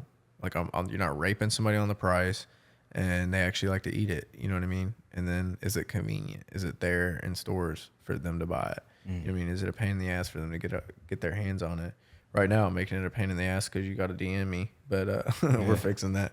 At Dirty Jerky USA. Yeah, Dirty Jerky USA. Well, damn, man. Yeah, you're definitely making some progress, and you know, you're definitely somebody that people could look up to, because just from the things that you've accomplished with your businesses and the willpower that it took to hold off on the alcohol, you know, because that's big, man. It's it severely inhibits a lot of people to do a lot of great things, and so being able to stop before it becomes a major problem, then I mean, that's incredible. Appreciate it, man. I really do. I urge people to try it, man. It's like, really, at the end of the day, if there's anything standing between you and what you want and you let it stand there, then you're a bitch. Just get it out of the way. Right. You know what I mean? It's like, it's not going to kill you to quit drinking for a little bit. It's not going to kill you to improve your diet. You know what I mean? It's going to probably better you. Life's hard. Life's really hard when you're poor and you're addicted to drugs and alcohol and you don't know how you're going to pay your next bill. Life's also really hard waking up at 5:30 in the morning and going and doing jiu-jitsu and then working all day and then doing Muay Thai at the end. Right. And then worried about podcasts and businesses and blah, blah, blah. It's like, just choose your hard. It's going to be hard either way. Right. Choose the one that benefits you. Damn it. Well, that is, I mean, everything you've said today is 100% true. And I couldn't stress that enough because, man, it's life is tough, and it's crazy because each decision leads to another decision, and that decision leads to an outcome, which leads to another decision. So it's a never ending cycle, man. And and it's crazy the things that happen to us in life that cause us to be different, just recently my dad had passed away within the past a little over a year ago. Sorry. And it's insane because I still feel close to him. I still feel like everything that I do, his energy is inspiring. That's because great. I got to grow up and seeing him work hard. He worked his ass off. He's up at 4:30 in the morning drinking coffee, lining out crews because he built houses and stuff. Okay. And so, yeah, man, it takes a lot to be a leader, and so you, sir, have what it takes. So I appreciate it. Yeah. So what's next? What's going on here? You heading to Beaumont after this or what? Maybe. I don't know. I was thinking about either heading to Beaumont till maybe Monday morning, maybe hang out here for a little bit in Houston, or just shooting back. Haven't really made up my mind. Depends on who picks the phone up. Right. Yeah. Hey. Yeah. It's there's a lot of stuff to do in Houston. I know just today they had an F1 event downtown, and it was from, I believe, 12 to 2, and they had some F1 drivers. They had the streets blocked off, and they were zipping around around downtown. Great for traffic. Yeah, I know. I almost, when you were heading this way, I almost wanted to text you and tell you avoid downtown at all costs. Yeah. But I didn't really have any problems. Streets right in, yeah. Yeah. But Tuck Brimberry, where can people find you at? You can find me on Instagram at Tuck10P. You can find me Dirty Jerky USA on Instagram or Total Precision WF on Instagram. Find me on Facebook. Yeah. Awesome. Well, brother, I really appreciate you for coming out tonight. And let's maybe work on getting something together in November. Yeah, let's do it. All right, brother.